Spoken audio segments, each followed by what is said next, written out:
How's it going? I was inspired to make this video after seeing a couple of videos of talking about this bottle jack. Most of the videos I run across, people don't like these bottle jacks, and when I see them use them, they're really, at least in my walk of life, ain't being used appropriately. So I want to show you why this is my favorite jack and how I use it. Now, I've been a mobile home mover for a long time, and a bottle jack is what we use to lift your house up with. One thing I see people doing is setting their jacks directly down on the ground, and then they complain about the distance. Well, one thing, they do screw up like so, but that's for another day. You gotta have jack blocks.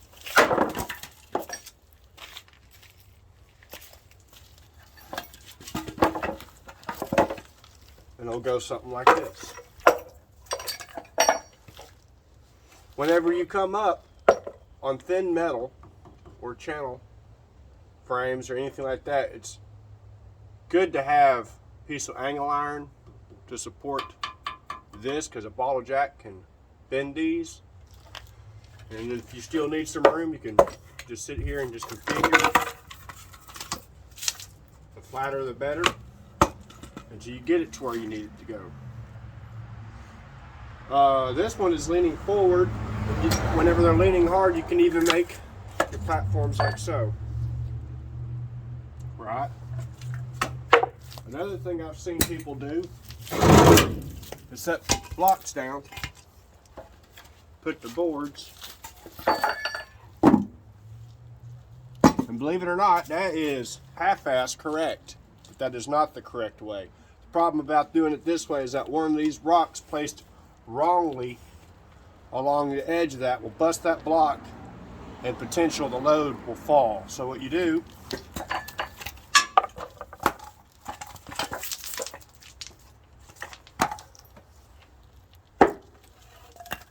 well, it'd be better to do it this way. The wider block's always on the bottom.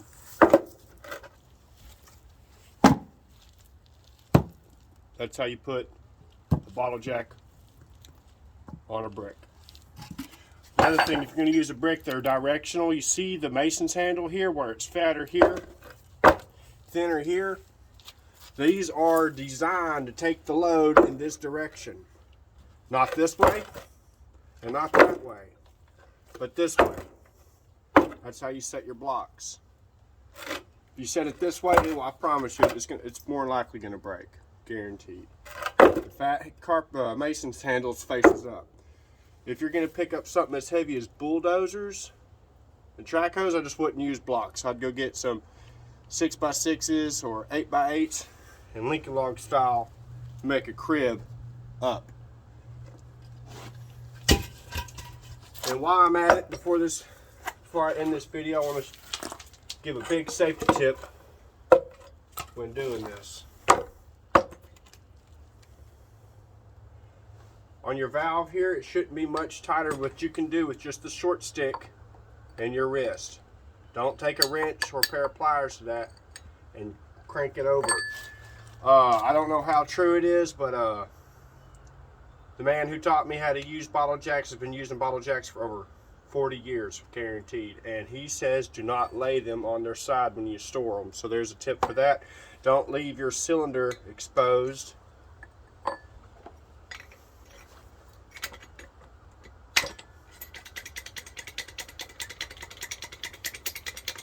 Because of that.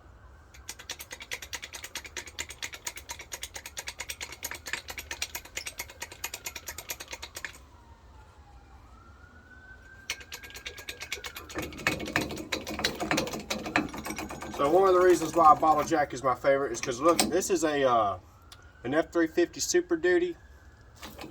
And look how easy I can lift this truck up.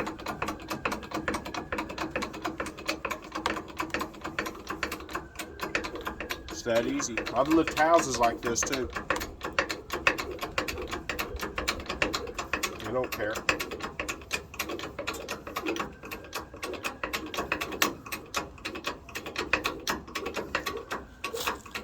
one of the videos I was seeing, they were going up like this, testing the jack out, and then they maxed out the jack, the cylinder, and they're like, oh, now the tires ain't off the ground. How do we do that? Well, you gotta have jack blocks and stands to complete the bottle jack.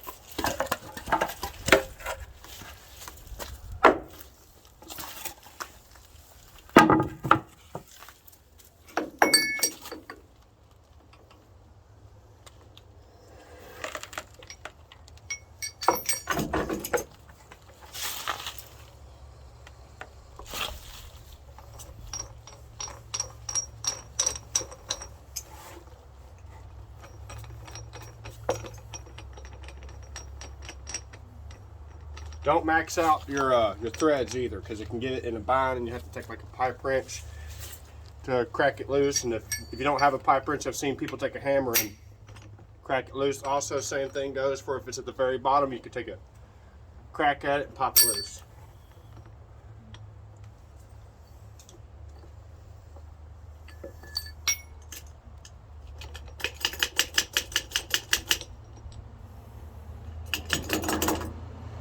Continue, and then whenever you got higher, you place one here for safety, and then you'd continue blocking this up until you get the desired height that you want. Yeah, it might be extra work for compared to some of them fancy jacks, but I don't want none of them fancy jacks. I've just been using bottle jacks for so long that to me they're the way to go. I can lift up my 1 tons, any of my trucks. I can re-level my house. I've even used them for demolition by wedging a jack in between something I'm trying to tear off and just sit there until the jack pushes it apart. I mean, it will do it. So let me make sure my camera's angle is all right with this. It's not. Let me change it. Zoom in a little bit. Too much. Come on back. All right. So now I'm going to get to the safety part of things. Now, the only time I've ever seen a jack jump was with houses because of the weight being so much, but I'm sure it can still kind of sort of happen regardless. So what the thing is, whenever you finally get going and ready to jack, always keep your hand on the handle.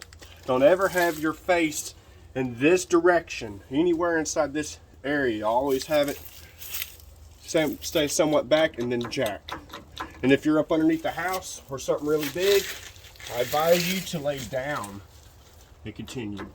And the reason being is that if it should, allegedly, if they jump, they can take your teeth out.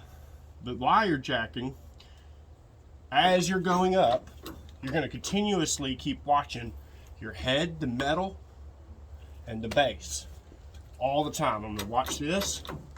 I'm going to watch that. I'm going to watch this. I'm going to watch that. What I'm watching up here for is if the metal starts to bend. If it starts to bend, you need to stop. And that's why I was saying earlier, a piece of angle iron going in there goes a long way. The angle iron will help support this from the jack. You watch your base, because if you see any of this base come up or lean, you need to stop. Tighten up your safety. Release this and re-square it, because that's how they fall. But I mean, look, with one finger I can pick up this 10-foot steel utility bed on an F350, still bolted down with very little effort. I could probably do this without this stick, just my fingertip. I mean, I'm as lazy as the next man, and if this is all I got to do to lift up something really heavy, and by the way, this is my baby jack. This is a baby jack. We got some big ass bottle jacks. Just look at that. Now, if I was in a hurry, I could just go. And then as you jack up, fill in that space for safety.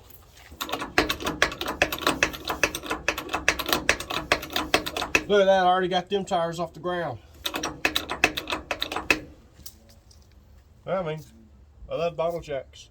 Now, one last thing that a lot of people are going to run across before I end this video is this problem right here.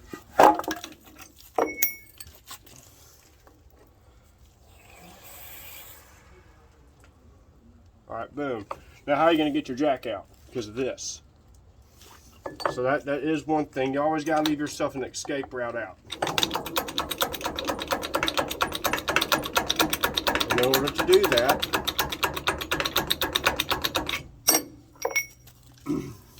Because you need to always like leave yourself that.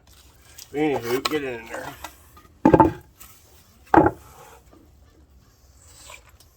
Let's see now. Out. Screw this back down.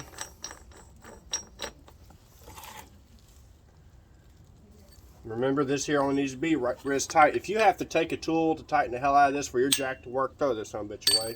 Also, you can also do a load test, and I'll show you how to do that too while I'm at it.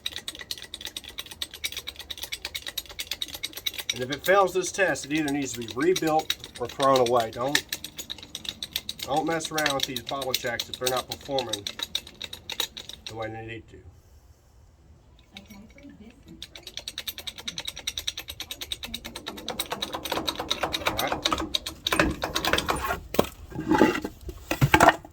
Before you start working and getting underneath it, this is how you can test it. You already got that tight and the loads on it. I'm going to go up a little bit more. Now I'm going to get on this and I'm going to try to make it move. I mean,